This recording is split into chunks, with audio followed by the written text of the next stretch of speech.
Hi, welcome to another episode of Gardening with Peg. Today we're going to talk about seed starting, and so I went to one of the best seed starters in the county, perhaps.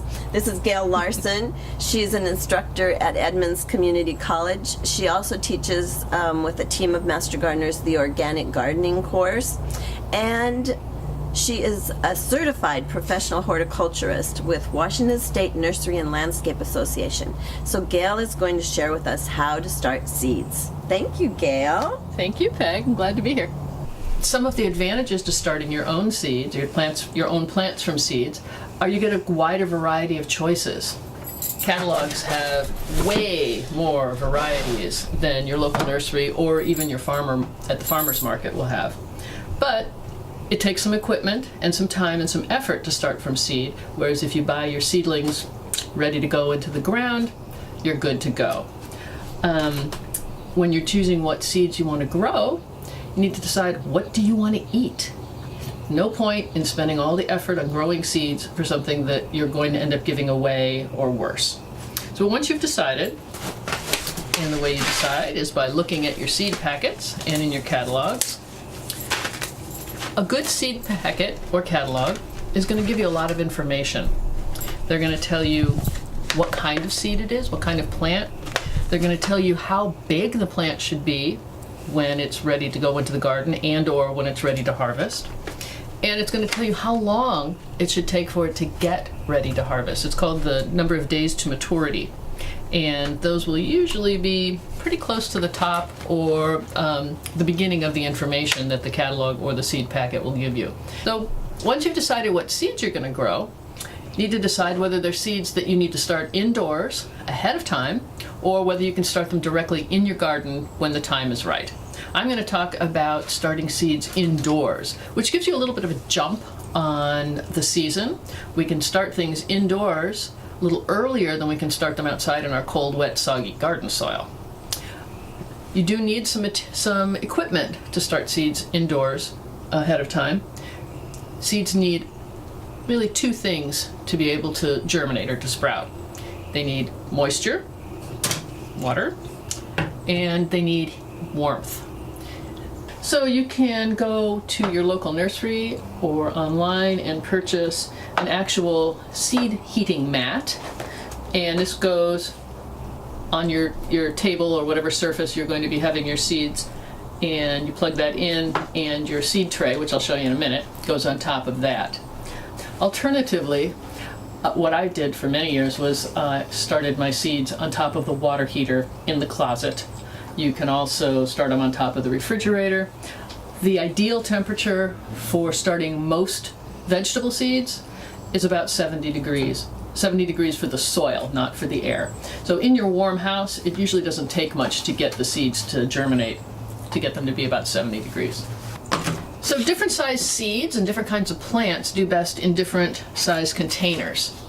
If you've got there's three things to think about when you decide what size container you're going to start your seeds in. How long is that little seedling going to stay in the container before you transplant it to your garden? How big is that seedling going to get really fast? How much space do you have? And what kind of little seedling is it?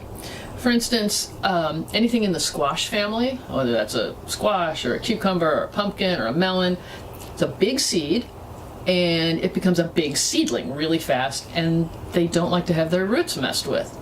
So I start those in a 4-inch pot because it's not going to stay in this little pot very long, but it's going to grow so fast that its roots are going to fill this little pot very quickly, and when I go to transplant it, all of those roots are going to hold on to this soil, so I'll be able to put the whole thing in the ground without disturbing them.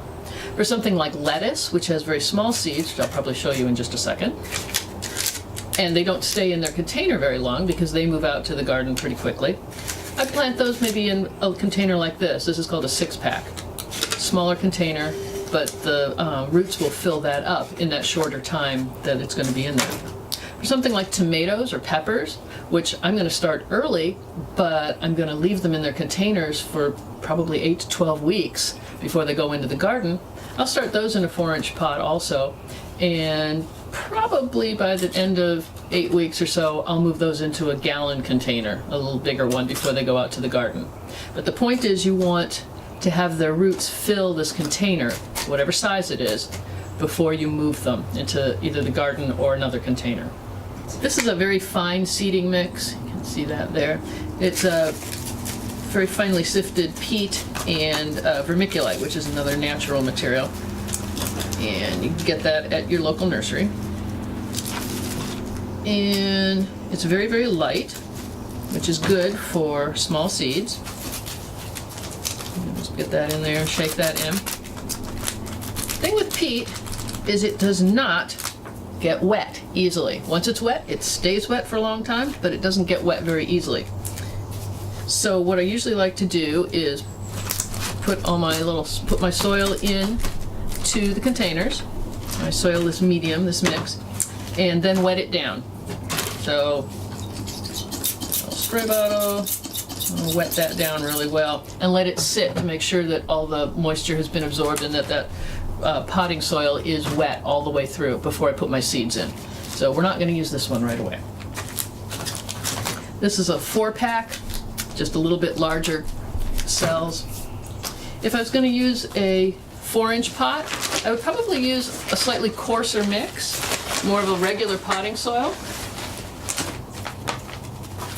And I would also generally wet that down before I plant my seeds. So here are some lettuce seeds. Lettuce seed is pretty small, and some of them are white like this and some of them are dark, just depends on the variety. And you can just take a couple little seeds, because lettuce usually starts pretty quickly. And I'm just gonna put 2 or 3, 4 of them in each one of these cells that I've got prepared where the soil's already moist.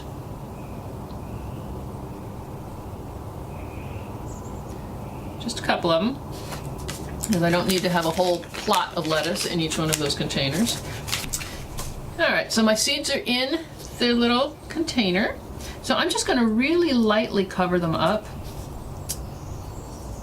The rule of thumb has always been to plant your seeds 3 times as deep as the seed is wide.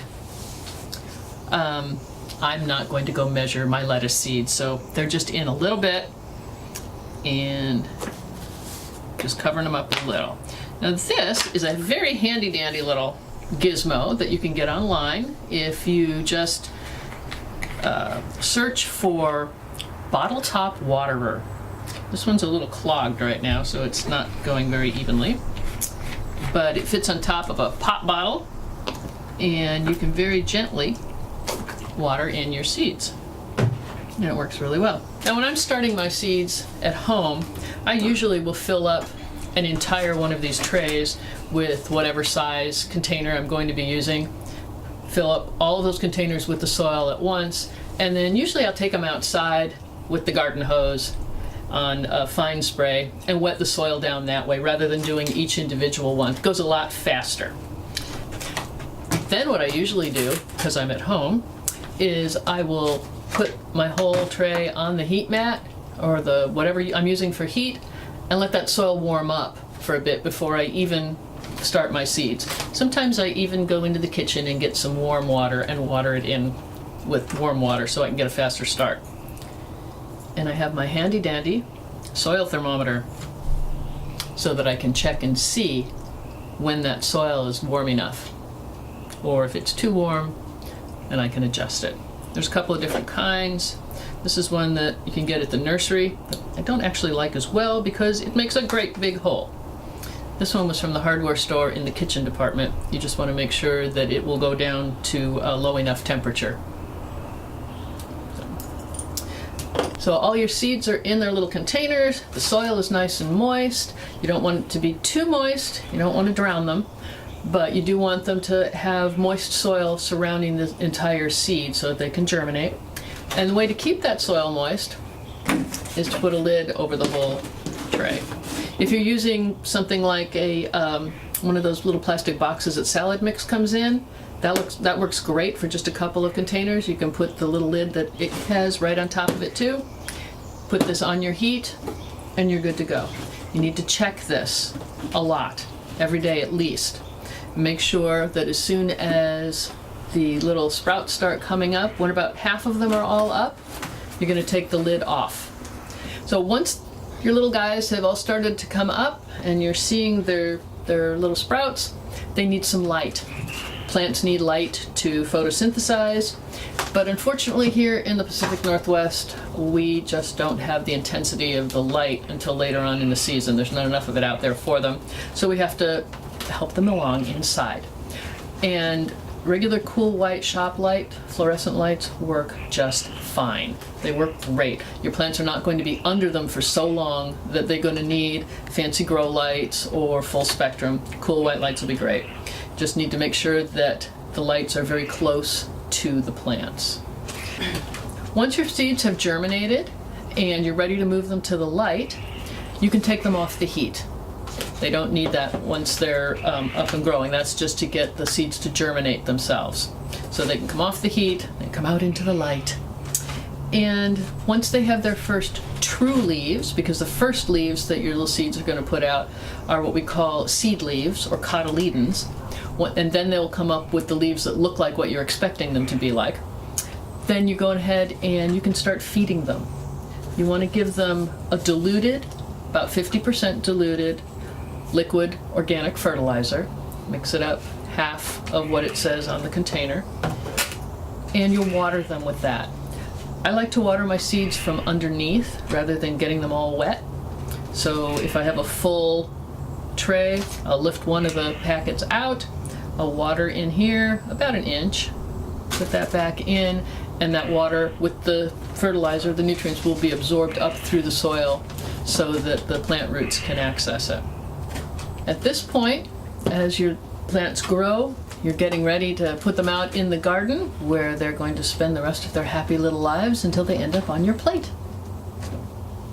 Thanks, Gail. This was great. Thank you. This was really fun. I appreciate it. And for more in-person gardening, you'll want to take the organic gardening course. It's offered every around January, February, sometimes February, March. But Gail and a team of people are going to show you how to garden in the summertime too. In the early spring, we do a 4-day class on the basics of organic vegetable gardening, and then later on in the summer, usually June or early July, we'll do a class that's a 1-day class just on 4-season gardening.